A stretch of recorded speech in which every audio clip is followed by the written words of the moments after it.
there and welcome everyone to this very late edition of the Two Left Feet, the unofficial Labour Party podcast. It's been a bit of a year, and one year that we probably won't forget, apart from the fact that you didn't get any podcasts from the Two Left Feet, which is a shame, but there we go, that's what happens. I do apologise, I suppose. I mean, not like anyone actually gives two hoots about us, but we just didn't have the time, capacity, or technology to be able to continue the podcasts through the year of the zombie apocalypse. But as we record this, it looks like things are starting to get a little bit better. Well, only in terms of containing the virus. I mean, the world of politics is a bit different. And then we've decided to carry on with this podcast and see where we go and see how far we go. Which, by the way, means that I've actually got to introduce the co-host, the person on the side. Not the co-host. Well, I don't know. Wait until you're bloody introduced. Okay. No one knows you're there yet. May I invite the guest then, the guest person, the person in the second seat, the shotgun.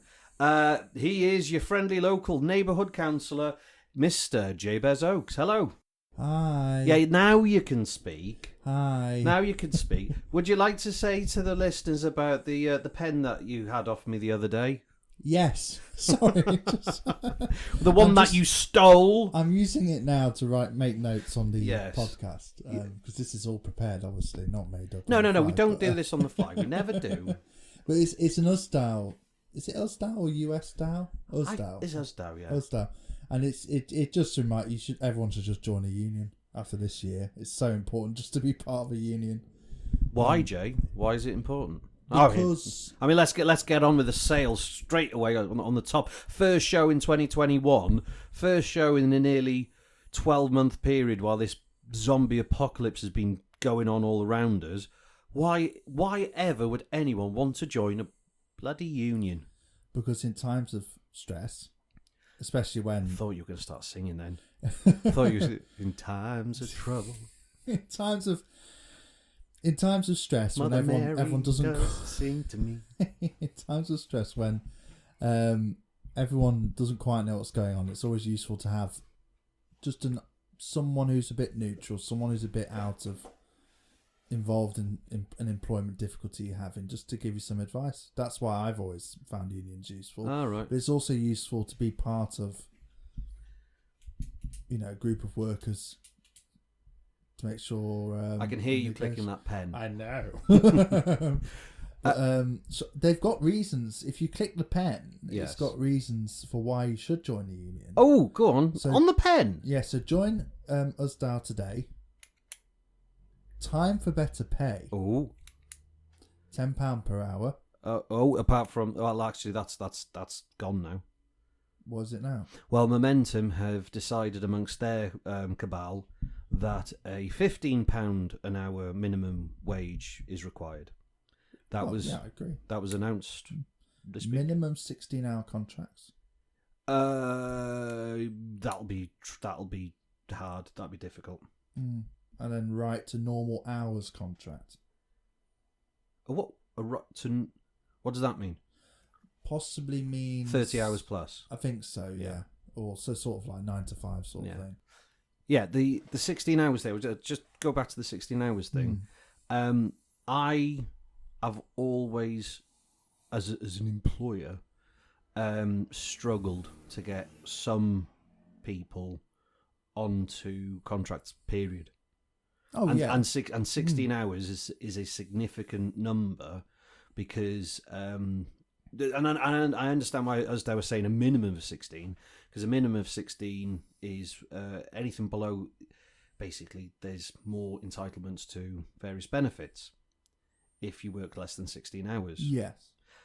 No one will want a 16-hour contract because that will shaft them both ways. I think it depends on the industry. I think the particular industry that you're an employer in, that is completely an applicable argument. But when we're talking about, say, McDonald's or places like that, yeah, where they're basically well, maybe not McDonald's, but any sort of big chain kind of operation where they're using the sort of woolliness of 0 hours contracts to shaft people who they are. Tesco's, that's been a big one. Certainly this last 12 months.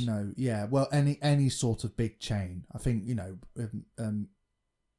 if we're going to list one of them, we should list all of them. But I think there's a huge... I only say Tesco's because there's been issues there, and I think... Well, there's been issues there where they have their own in-house union in Tesco's. Yes, yeah, you have examples of that. Yeah. And there's been issues with that in the last... Hey, we've got 12 months to cover here. I know, there's so much... Yes, that. Yeah, that. Now, this is the thing, right? Well, moving on from that, this episode isn't really an episode. This is a hello. Yeah, a hello. Back. Hello, how are you? Yeah. We're sort of allowed to do things again, sort of. I think maybe, and as well, I have spent the last so many months vegetating in my own stew.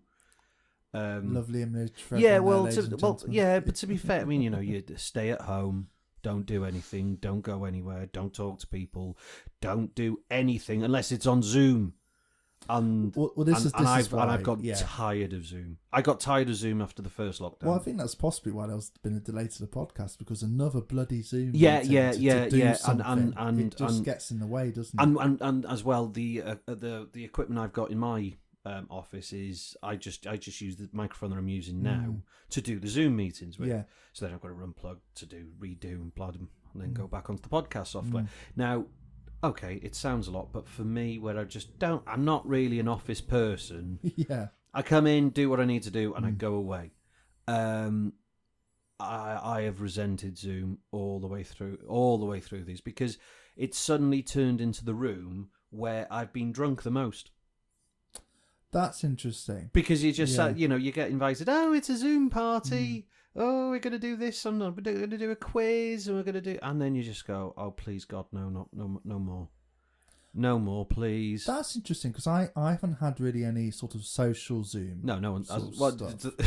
Has no one invited you to any? No, they haven't, but that's fine. We can unpack that at some point. But, don't you have like a little town council Zoom meeting, apart from the... But that I can't as work. No, I mean, do you have like a little quiz? No. Do you have like little social We things? just like each other.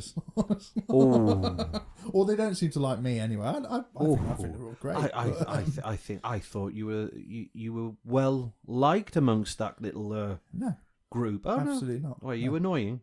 I ask awkward questions. Oh, you ask awkward questions? How dare you? Being honest and how dare you do that? Clear about tricky policy decisions. But anyway, so I only mostly use Zoom for politics or work. Yeah.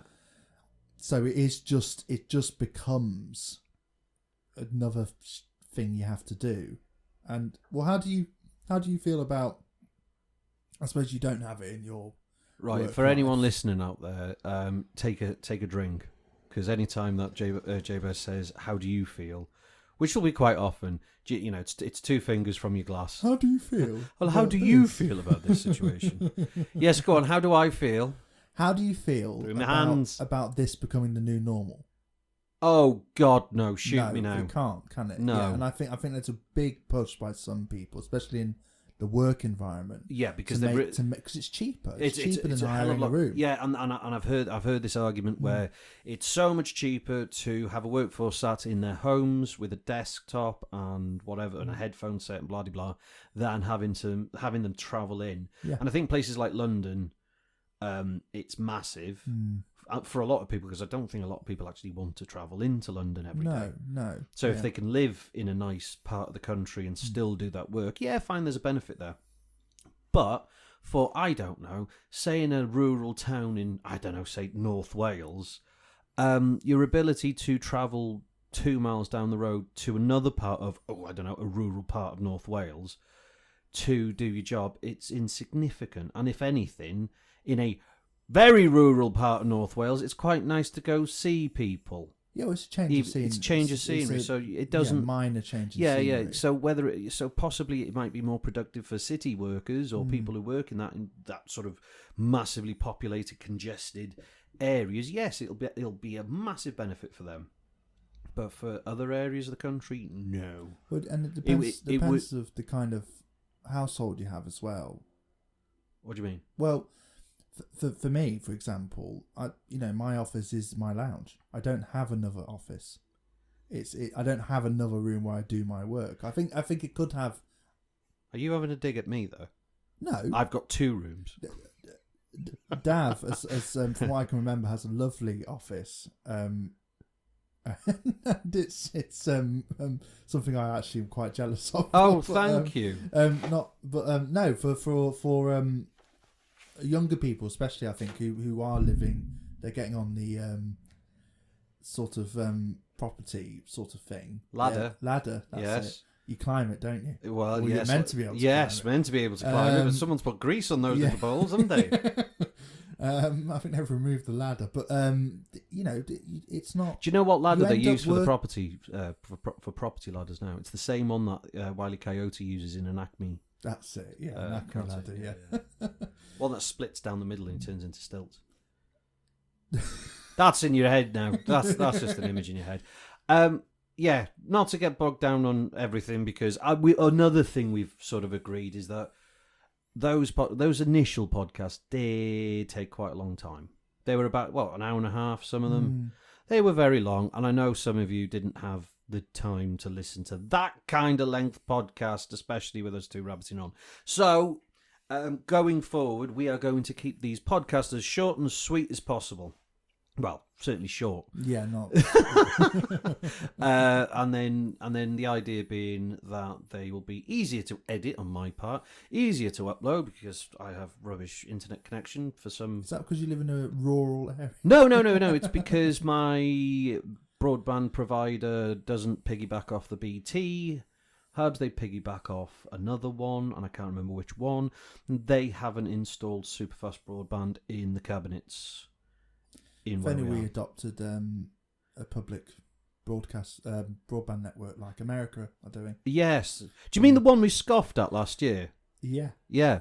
The one that was actually quite popular. Speaking of unions, CWU did a hilarious tweet where Jeremy Corbyn responded to Biden's announcement that they were going to do Are we allowed to say his name? Who? Corbyn? He's the whip's been removed. In the past 12 months, Jeremy Corbyn is no longer a part of the Labour Party. No, he is a member of the Labour Party. No, he's not. He's not a member of the Parliamentary Labour Party. No, he's not. He's been banned. That's not true. Yes, it is. No, it is true. It's that you are listening to this through media, and technically this is now media speaking. So I will be the media voice and say that he's been banned and excommunicated and then burnt at the stake and then head on a spike and stuff like that. CWU did a funny tweet where they put that photo up, where he's looking at the camera a little bit like I'm going to fight you sort of thing. What, the sideways glance? That's it, yeah. And he just don't leave it, Jeremy, it's not worth it. Because he puts that slide. It was really such a sly tweet. And it wasn't at Biden, it was at all of us who basically said, broadband, including me. I said I'm sure you said it on these podcasts. On these podcasts, what I thought a ridiculous idea it was, but I don't think. And then what happened? 12 months of people trapped on Zoom. Yeah, really. Where they're only could have done with a where their only social activity was through this internet. Yeah, well done, you.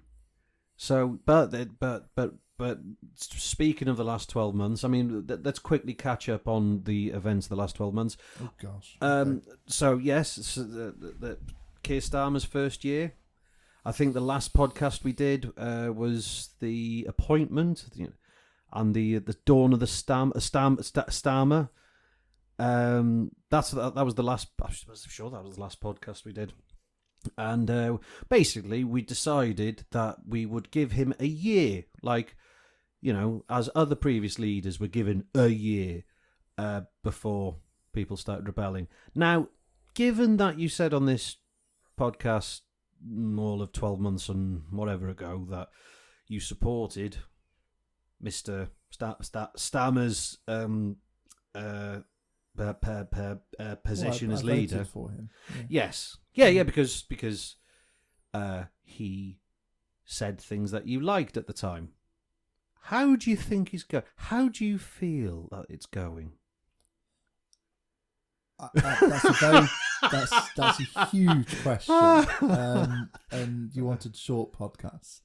I think give me a bite-sized, media sort of friendly quote. What do you reckon? How would you describe it? Viscerally disappointed. Oh, I think that's a good quote. It's clear he demonstrates daily how demonstrably broken our political system is. Because someone like Starmer should be able to operate effectively politically, and someone like Boris Johnson shouldn't. And yet, it's the other way around. Yes. And that says, unfortunately, at this point, that says a lot more about Keir Starmer than it does about Boris Johnson. Yeah, I mean, he's getting a free ticket. Yeah. He's the Johnson open goal. The Johnson, yeah. as we refer to him, is yet again in a position where so much focus is on the Labour leader in a negative way. Again, in their own doing, that this fella is ruffling his hair up and going, well, at least I'm not as bad as that side of the house. And he's getting another free pass. Rightly or wrongly, or whatever your point of view is, at this point of recording, it was a couple of weeks ago now, but the Easter message that he put out, Jesus' house. Yes. Yeah. One of his advisors, one of his staff, must have gone onto Google at some point just to check the church. Go on Twitter and see when Theresa May went there and had to apologise. Yeah, but that's my problem with it. It took 3 days for him to apologise, which I'm a little bit angry about. But I'm more angry the fact that it took 3 days. Well, it took a couple of days for people to actually suss what he'd done. But in that, how did it come about where, when Theresa May went there 4 years ago, something about like that? Never, yeah. It was only because someone who knew the church quite well pointed out, hang on, these people believe in conversion therapy for homosexuals. That these people who are homosexuals should be able to be converted to being righteous and straight. It's incredibly complicated, and this isn't me justifying it at all. I'm utterly against,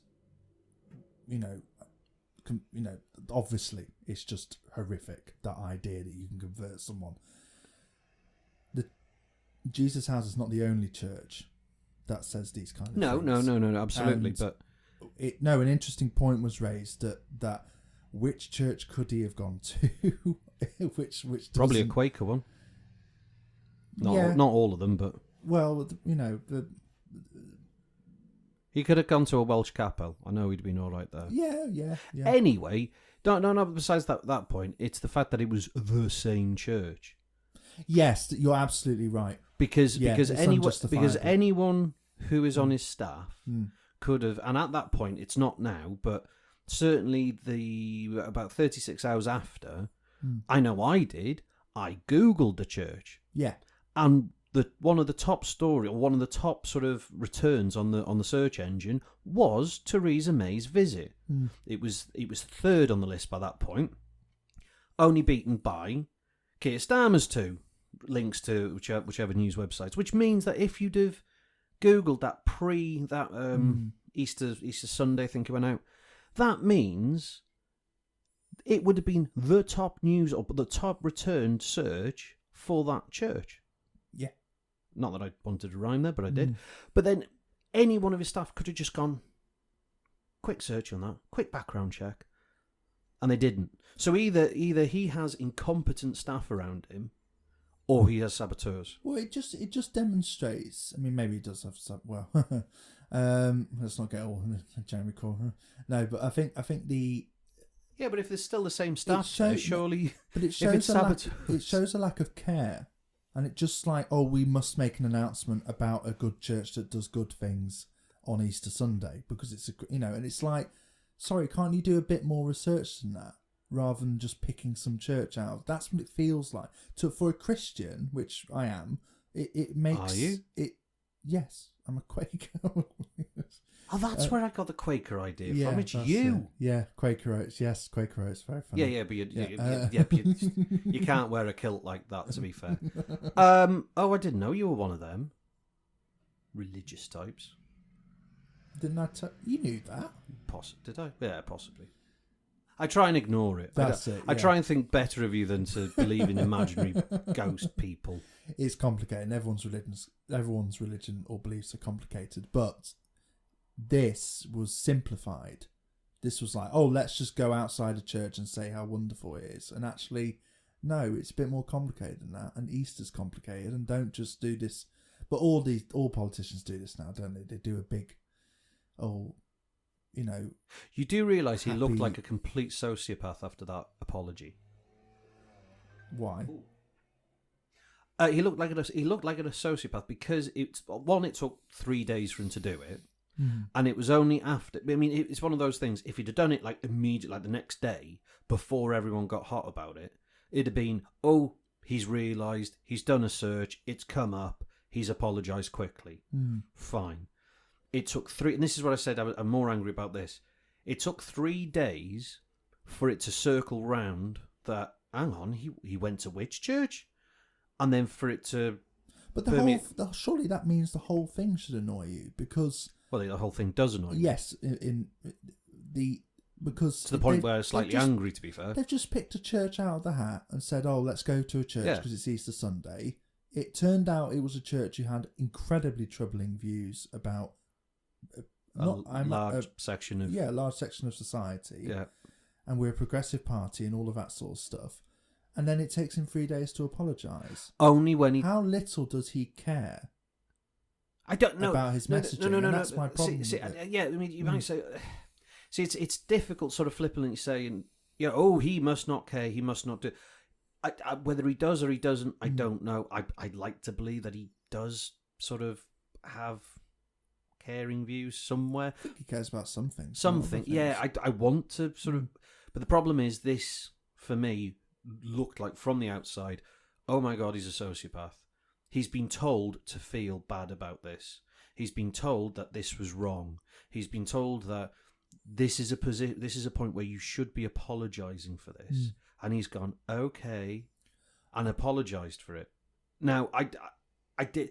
If he'd have apologised like 48 hours before, I'd have gone, all right, fair enough. He's realised his own gaffe. Well, this is why I think politics is broken, because we're forcing people who might be perfectly ordinary to behave in strange ways. He may have gone, oh no, I must apologise, and then a load of people around him said, oh no, you can't say anything right now. Yeah, that's that. Yeah, and this is the problem. And that point's the same. If I didn't even think about that. And if that's the case, he's probably just a normal bloke. Yeah. Who's in, I don't know. Well, I don't think he can be the positions he's got and be a normal person. No, and to be fair, I don't think there's enough Brill cream old Aldi that could fix that do like anyone else. So first year, not the... It's stuff like that, which is why I use the word visceral. And just disappointed. I'm quite annoyed. Yeah, and as well the fire break lockdown, which has probably cost Welsh Labour quite a lot, because we're about to go into election. Oh, we're in Purda, is it called now?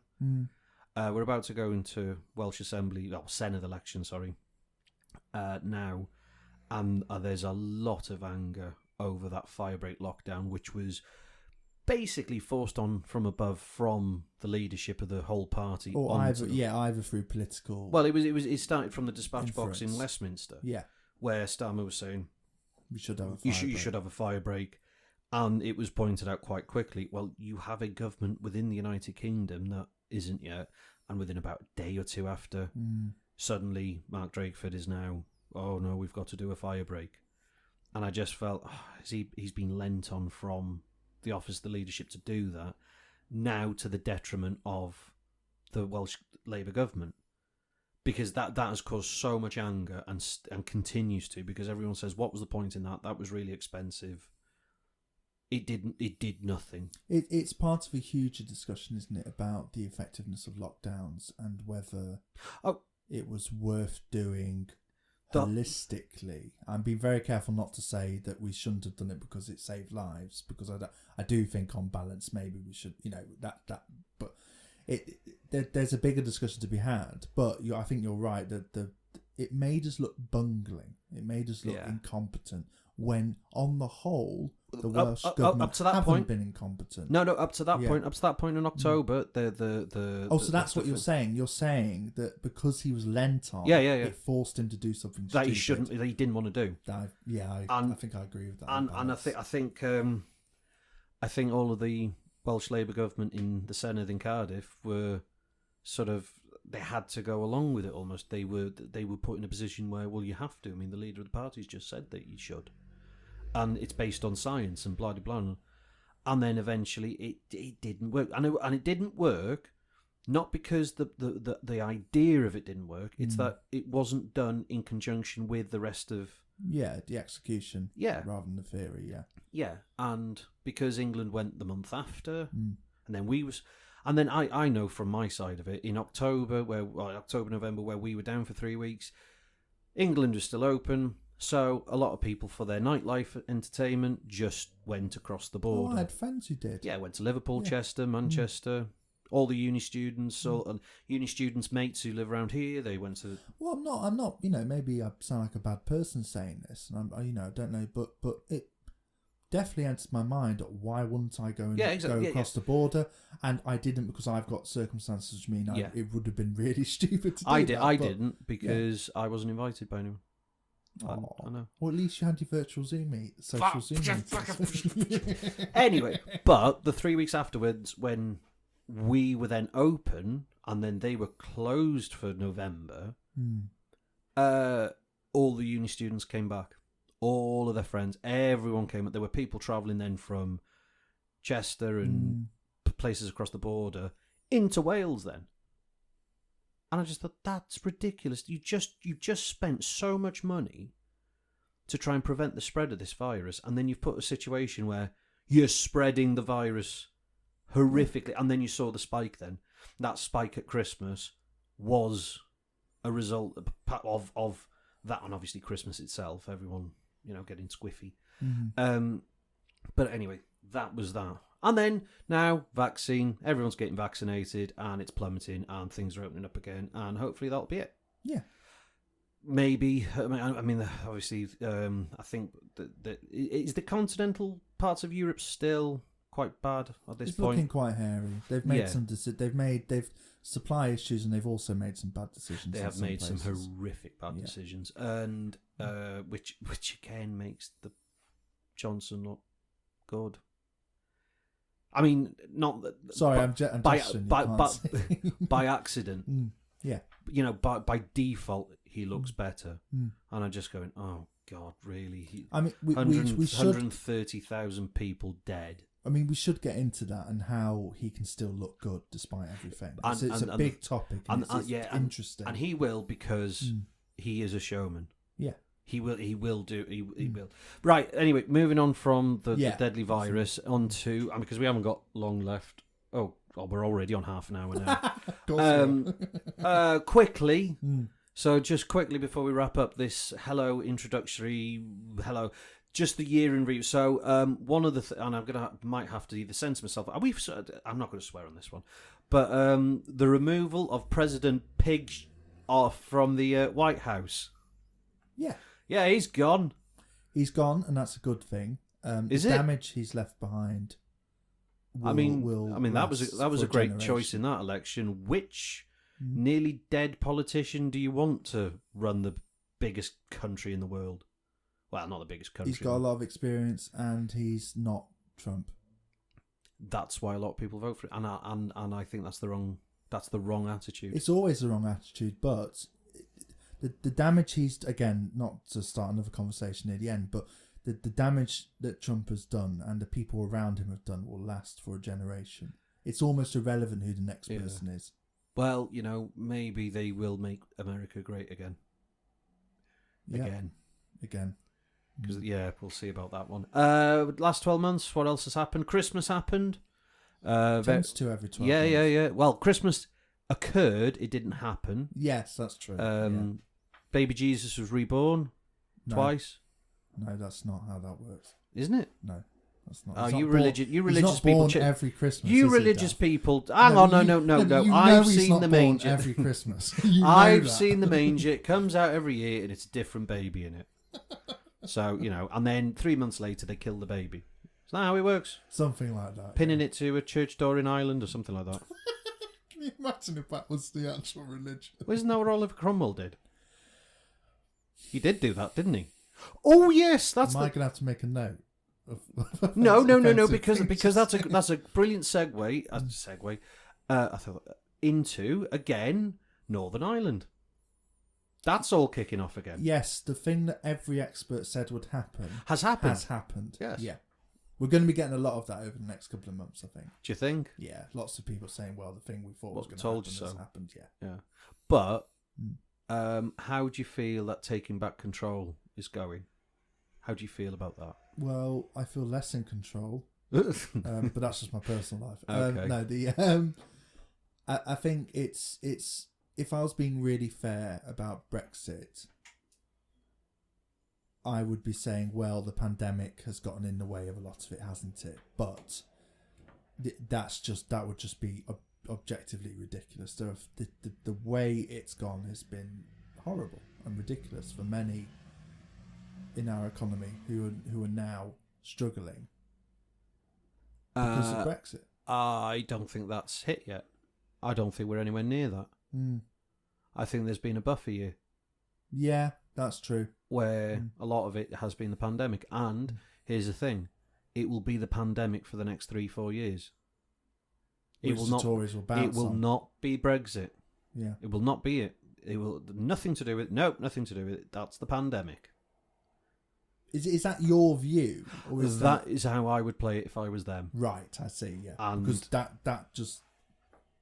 It's just intellectually dishonest, that view, because we know there are people now who, because of the import agreements and the restrictions, the paperwork involved, their business has been demonstrably affected because of the economic reality. Argument will be there's been a worldwide pandemic where trade across the world has decreased to such an extent where supplies are going to be tough to get. Yeah. That will be the argument. So, kiss your Brexit. What was it? Which one? Stayers. Keep inners. Oh, Remainers. That's the one. Remainers. Yeah. And all you, just get over it. They won argument. They won. We won. We all won. Right. That's it. That's the first episode back, and because we're at 35 minutes. We've gone 5 minutes over already. That's all right. Right. So to wrap up the introductory the hello show, back to what do we call this? The Two Left Feet, the unofficial Labour Party podcast.